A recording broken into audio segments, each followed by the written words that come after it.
Je parle français, je suis de culture française. Je parle et comprends et lis l'anglais, à peu près. Je ne suis pas parfaitement bilingue. Et j'ai quelques rudiments d'espagnol. Je suis très sensible à la langue parce qu'une partie de mon travail consiste à écrire et à lire. Je suis très sensible à l'étymologie, à l'histoire du langage qu'on emploie. Je suis très curieuse de l'évolution des langues, de la façon dont des mots rentrent dans le dictionnaire, de la façon dont nos usages changent, notamment par exemple avec la question de l'inclusif aujourd'hui. Je trouve que c'est passionnant et très riche, ces évolutions. Et j'ai beaucoup de sensibilité à la langue anglaise que je parle oralement mal, enfin avec beaucoup d'accent, et que j'aime beaucoup entendre. J'ai toujours rêvé d'apprendre le russe parce que déjà c'est un autre alphabet et je pense que ça c'est assez fascinant. Visuellement parlant, j'ai une attirance pour ça et aussi parce que j'aime énormément des poètes russes comme Marina Tsvetaeva, Anna Akhmatova, mais aussi des romanciers comme Tolstoï ou Pouchkine et aussi Boris Pasternak. J'ai des souvenirs très forts d'avoir entendu des lectures en russe de certains de ces textes et avoir été complètement embarquée dans cette langue. Donc j'aimerais beaucoup l'apprendre.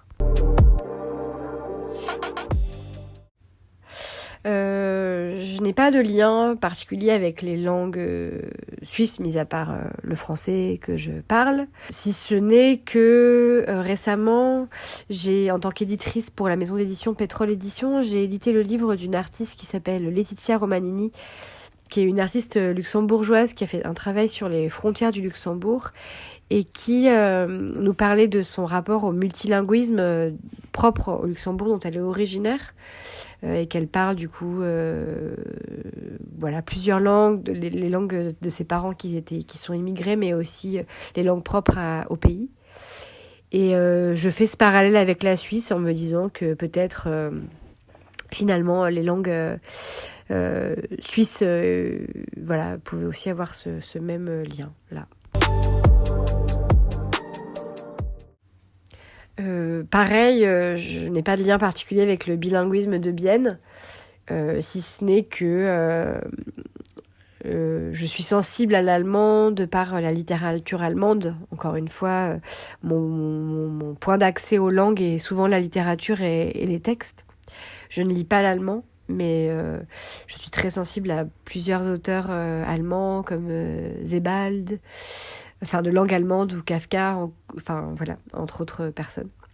Peut-être la réponse à ma question du quotidien des personnes dans une vie bilingue, ce serait un peu celle que j'ai fait pour le lien avec les langues en Suisse par rapport à cette expérience partagée par cette artiste Laetitia Romanini qui parlait de comment elle passait d'une langue à l'autre.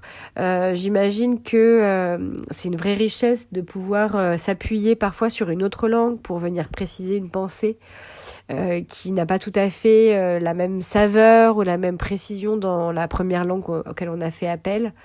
Donc voilà, j'imagine ça, j'envie les personnes qui ont cette capacité et cette compétence de pouvoir passer d'une langue à l'autre pour venir préciser un propos et surtout d'avoir des interlocuteurs et des interlocutrices qui peuvent saisir ces nuances propres au bilinguisme.